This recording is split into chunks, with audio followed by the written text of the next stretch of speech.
And Brandon, let's move on into our last segment, number 1 through 5 of our big board. If you are on YouTube, obviously, because it's split up into segments, make sure to check out 6 through 15 and then 16 through 25. If you are on podcast services around the world, thank you guys for sticking right on through with us. Before we get into 1 through 5, make sure to follow us on Twitter. I'm at Ricky Widmer. Brandon is at Young Swan underscore 19 or Young underscore Swan 19. I always fuck that up. Young underscore Swan 19. Yours and Johnny's, for some reason, I can never get right. And then at Most Valuable Pod, obviously, is Most Valuable Podcast. Go ahead and follow us all on Twitter and hit us up with anything that you guys are feeling, with anything that we're talking about today on the podcast. But Brandon, before we get into what we're going to talk about, give us your 1 through 5, starting with numero 5. Well, at number 5, Brandon Clark, the forward from Gonzaga. At 4, Jarrett Culver, the guard from Texas Tech. At 3, RJ Barrett, the forward from Duke. At 2, the guard from Murray State, Morant. And at number 1, holding steady, Zion Williamson, the forward from Duke. Yeah, the only 2 that are going to change between your and mine are 5 and 4. At number 5, we've got Jarrett Culver, the guard from Texas Tech. Then at number 4, Cam Reddish, the forward from Duke. If you're looking for Cam, go ahead and check out our 6 through 15. I'll put it up above Brandon. We talked a lot about Cam in that segment. Then at number 3, RJ Barrett, the forward out of that same Duke team. Then at number 2, Morant, the guard from Murray State. And at number 1, although he is hurt, Zion Williamson, the forward from the Duke Blue Devils. And Brandon, let's start off with the one that I feel like won't be a long, in-depth discussion. So Zion Williamson hurt. He's still number 1 on our big board. Number 1, why? And number 2, do you think Zion should shut it down this year, or should he come back and play for the Duke Blue Devils? Number 1, why? Because he's the best player in all of college basketball. And no injury is going to keep him down. He is still absolutely the best player hurt. It does not matter. He is so good. He's been so consistent all season long, and he means so much to his team. Mm-hmm. If you take Zion Williamson away, just take him out of college basketball in general, and Duke is left with RJ Barrett and Cam Reddish, they're not the same Duke team. Mm-hmm. They're not at all. I'm also going to interject because I forgot to say our patron, one of our newest patrons, John Woodson, who was on the Fast Break in February, he had a great idea for Zion in his camp. As soon as he graduates from college and gets drafted in the NBA, when he signs a shoe deal, what kind of an advertisement is? You make like a big man shoe where it's like, are you a big man and you're worried about your shoes breaking? Well, not these shoes, not the Zion 35s, baby. These shoes are durable for any big man out there. I think it's that him breaking the shoe, John might be onto something. Might be a big advertisement shoe deal for him coming for big man shoes. Wanted to throw that in there as I was thinking, oh, yeah, that's right. He did break his shoe. But number 2, should he even come back this year? Or should he just stay? Yes, he should come back. He should come back because if he we're saying come back for the regular season, not next year. Just want to clarify that. Yeah, he should come back and finish out this season, because if he does, Duke has a very good chance of winning a national championship. And if he does not, it just kind of shows that he was only doing it to have some people get a good look at him, everything like that. And I don't like it. Nick Bosa freaking withdrew from school. You kidding me? That's why he's not going number 1. I'll guarantee you that. Kyler Murray's I'll guarantee going in you that. But I think Zion, if he stays, if he comes back and keeps going with Duke and rolls out the rest of this season, if he is healthy, they have a chance at a national championship. A national trophy? The national trophy. Gotta love Phyllis. Phyllis from Mulga. Yep. Gosh. But here's the thing with Zion is I do agree with you. Yes, but I am selfish. I don't want a March Madness without Zion Williamson. No. Because I will tell you this. If Zion plays in March, Duke is my champion. If Zion doesn't play in March, Duke is not my champion. No. That's for sure. No. But I kind of sit there and I feel like if he sits out, it ain't going to hurt him. He's still, like, he has done enough to be It's not going to #1. hurt him, but it's going to hurt us as fans. No, I know. That's why I want him to play. I mean, that's what but it is. But it's not going to hurt his draft stock to sit out. It's certainly not going to hurt him, but if you're healthy, you should be playing. I am shellfish. I want to see Zion Williamson playing in March this season. But let's move on to the other two things, the bigger topics that we got. Number one, Jarrett Culver. I've got him at 5. I've kind of have him exactly where I got him going in our mock drafts the last few times on the fast break. You have Jarrett Culver one spot ahead of me, trying to one-up me, Brandon. Having him at number 4.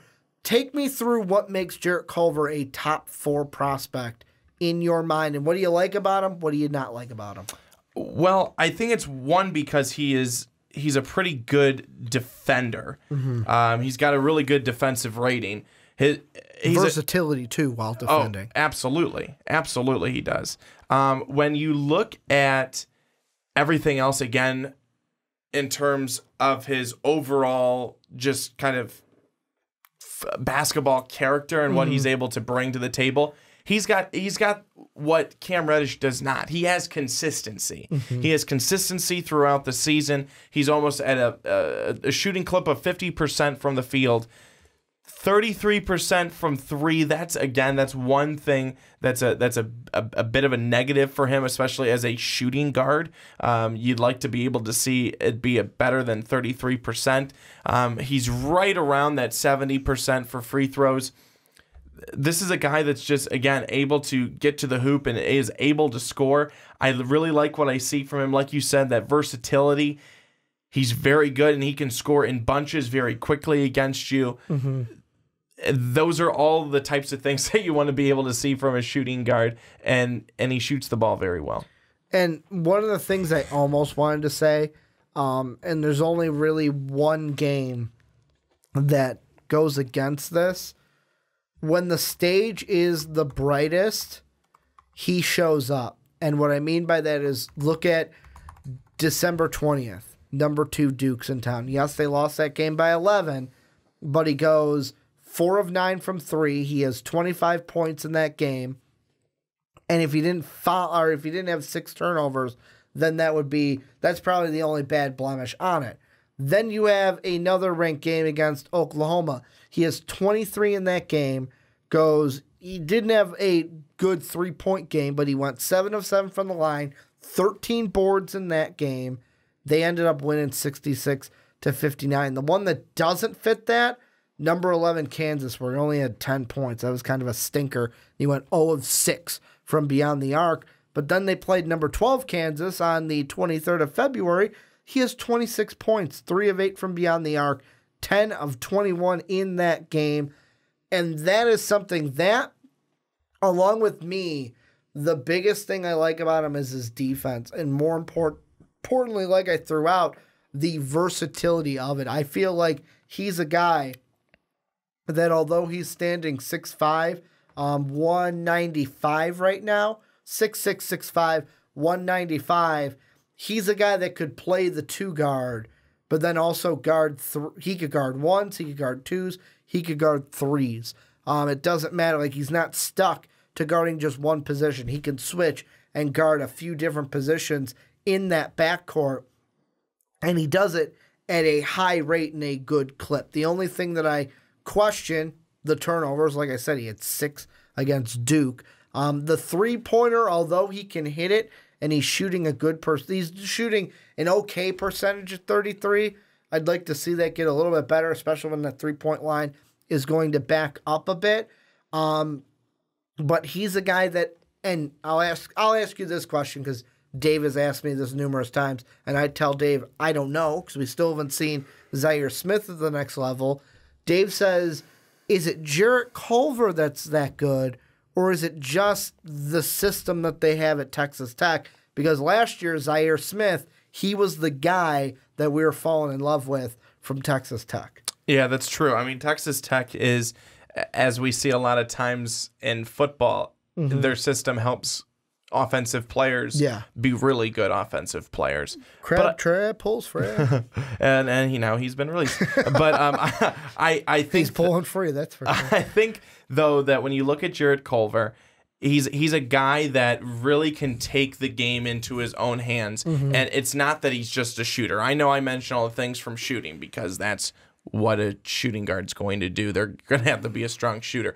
But he also... But he can drive. I was just going to say, he runs the floor very well, and he can drive with the basketball, and he is a good passer, and he's able to move the ball around and find the open guys. He's got good court awareness and understanding of not just where he is on the floor, but where everyone else on his team is, where the other four guys on his team are as well. But like you said, he runs the floor very well offensively and defensively. Runs the floor well with the ball and then is able to really get back defensively. And he's had a couple of nice blocks to swat some shots away as a defender. I want to move in. Is there anything that you feel like we haven't said about Jarrett Culver? Go ahead. Okay. I want to move into the last topic that we were going to talk about because with me, I feel like I've said all I've had to say about Jarrett Culver. I really like him, by the way, and I think he'd fit great with the Atlanta Hawks. Here is one that we're moving into, though. You said when I was like, who do you want to talk through from 1 through 5? You said Ja Morant. I want to tag RJ Barrett into this. The first thing I want to ask you is between the two, and this plays into you wanting to talk about Ja, why, if, let's say, Zion's off the board, you have the number 2 pick, why are you taking Ja instead of RJ Barrett if you're taking best player available? Because Ja Morant is quite possibly the second most exciting player in college basketball behind Zion Williamson. Just in overall play, some of his highlight reels, I mean, he posterizes guys. Not once, not twice this season, multiple times in a game. I mean, that's just how good he's been. And you talk about, again, a guy who can run the floor really well. That's Ja Morant. And a guy who also does really well in space without the ball and opens himself up for some big plays. He does that really well. Runs the floor very well. And then I'll go back to it again, just an exciting player to watch. That makes it that much better. But he's got the talent. He has the skills. He has the intangibles. Everything is there for Ja Morant to be a very good player at the next level, and I expect him to be. See, and the reason why I link these two together is I was listening to Bulls Outsiders podcast from NBC. I think it used to be Comcast Sportsnet. Now I think it's NBC Sports Network or something like that. Their podcast, they do a show after every Bulls game, and I catch the podcast the day after. And they were talking after the Bulls-Hawks game, and they mentioned about RJ Barrett. Like, some are saying, like, oh, he could play point guard at the next level. Like, because RJ is only 6'7", 202. 6'7" is big for a point guard, but he can handle the ball and can show skills of a point guard. And they're kind of debating of who would you rather have. And for me, taking the Bulls out of it, because obviously they were looking at for the Bulls, I'm looking at for any team. The thing that I circle in on, two things that are different between these guys. Number one, that I love with Ja Morant, the assist numbers. He's not just a guy that is going to get his 24, 25 points and, okay, I'm good. No, he finds open teammates and is averaging 10 assists per game. Now, I know there's people out there that are saying, Ricky, he plays for the, what is it, the OVC? Is that the conference that Murray State is in? Ricky, he's in the OVC. Why the hell? Like, who the hell is he playing? Ooh, Eastern Illinois. Whoa, let me grab my britches here because he's playing some tough competition. I get it. The competition that he may be playing against is weaker. But I feel like he's still putting up numbers that are really freaking good in college basketball. And that's why I also have him as my number 2 prospect on my big board along with you. That's number one. He gets more assists than RJ. I feel like RJ at the point guard position wouldn't work because RJ, yes, he can pass, but he doesn't rack up as many assists. The second one is 3-point percentage, and this goes for both of them. They need to get better with it. And this is the splitting hairs part with both of them. They both shoot a similar percentage. 34 for Ja, 32 for RJ. RJ averages about 2 makes a game on 6 attempts. Ja's at about 2 makes a game on 5 attempts. So they're almost the same. Which one of these players do you see being a better 3-point shooter at the next level? And that's what I think it has to come down to. And for me, I don't really know which one's going to be the better 3-point shooter at the next level, but I'm putting my money on Ja Morant because of what I see in those free throw numbers. He's a guy that hits 81% of his free throws compared to just 67% for RJ, and Ja's going to go to the line for at least 2 more foul attempts per game than RJ will. I mean, I was just going to say the stats right now show it in better favor for Ja Morant than RJ Barrett. And nothing necessarily glaring, but a little bit more. Do you think the 5 turnovers a game is a little glaring for Ja? Yes, that is. You've got to cut down. I mean, you do. You have to. You have to cut down on that. That is way too many turnovers. When you're getting a little over 5 rebounds a game, and you're still getting a little over 5 turnovers a game. Again, kind of canceling each other out. 10 assists is outstanding, but that almost comes down to then 5 assists because you're giving the ball away 5 times. Yeah. That's got to be cut down, and that'll come. That'll come. Everything else is outstanding. It's really good. That's why I think you can look past a little bit the turnovers, but still something, not necessarily a problem, just maybe a bit of a concern that you'd want to see certainly you want to see it be on the decline very quickly. One of the last questions I want to ask you, and this is about Ja now kind of pushing RJ to the side on Twitter, and I know Sean has been very vocal about this, where on Twitter we've seen some people tweeting at MVP where basically it's like, why do you like Ja so much? First off, who's the last point guard to come out of Murray State? I'll give you a hint. It's Campaign, who was drafted by the Thunder, traded to the Bulls, and then fizzled out because he's hot garbage. That's what Campaign is. Hot garbage. What do you say to people that think, number one, don't be so high on Ja because we were high on Campaign coming out and he didn't amass to anything from Murray State? And do you think him coming from a smaller school means anything in the draft? Like, does it affect him at all that he comes from a small school? Who cares? That's my answer. That's what I say. Who cares? Where did Steph Curry go? Do you remember? Davidson?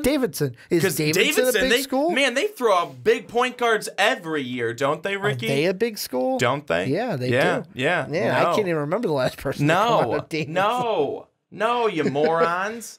Who cares what school they come from as long as they're solid and as long as they are an outstanding player? Who cares where they came from? It doesn't matter. That's such a moronic, close-minded argument. That's not even an argument, but nice try. So if he comes from Murray State, you're just automatically going to, no, he's not going to be good. I've never heard of Murray State. And here's I don't like their conference. That's horrible. And I'm tapping into your college basketball and maybe a little NBA knowledge that I know you don't have. Think back to 2013's NCAA tournament, because I believe they were in the tournament that year. Time ago. C.J. McCollum came from this small school that beat Duke as a 15th seed. Lehigh. How's C.J. McCollum doing at the next level? I'll tell you, Brandon, really freaking good. He's good. Let's put it this way. He is a staple on his team. So, I see that, and it's just like, you know what? Why is that even an argument? Ja, to me, yes, are there faults to his game? Or I'll say things that he needs to work on. Yes, turnovers are one of them. Maybe working on that three-point shot to boost up that three-point percentage would be another one. Although I do like that he's taking at least 5 per game because it's telling me that he's not afraid to shoot that shot, and we can just work on it and get that percentage up. But I just think just because, he's coming from Murray State and campaign came from Murray State, it's just, why is that even an argument? It should not be an argument. It should be, look at his games. That is what we're looking at. Should not even matter where he's coming from. No, it shouldn't at all. It shouldn't at all. It makes no sense. If he's a good player, you could come from anywhere. Any final thoughts before we wrap this podcast up? No. Well, this is where you guys come in. Let us know what you think down below in that comment section. Also, make sure to tune in next week as it'll be big board second one for like the back-to-back week that we're doing, but I believe it's 4.0 on the NFL side. Just had the combine, so we have to do our post-combine NFL big board. That'll be coming at you next week. Make sure to hit us up on Patreon, patreon.com/Most Valuable Podcast to help support the podcast. We obviously can't do what we keep on doing without the love and support from our patrons. Make sure to give us a rate and review on iTunes and Apple Podcasts. And make sure to follow us on Twitter at Ricky Widmer, at Young_Swan19. You got it right this time. And at Most Valuable Pod is Most Valuable Podcast. I want to thank you guys for watching on YouTube. Thank you guys for listening on podcast services around the world. And as always, have a good day, everybody.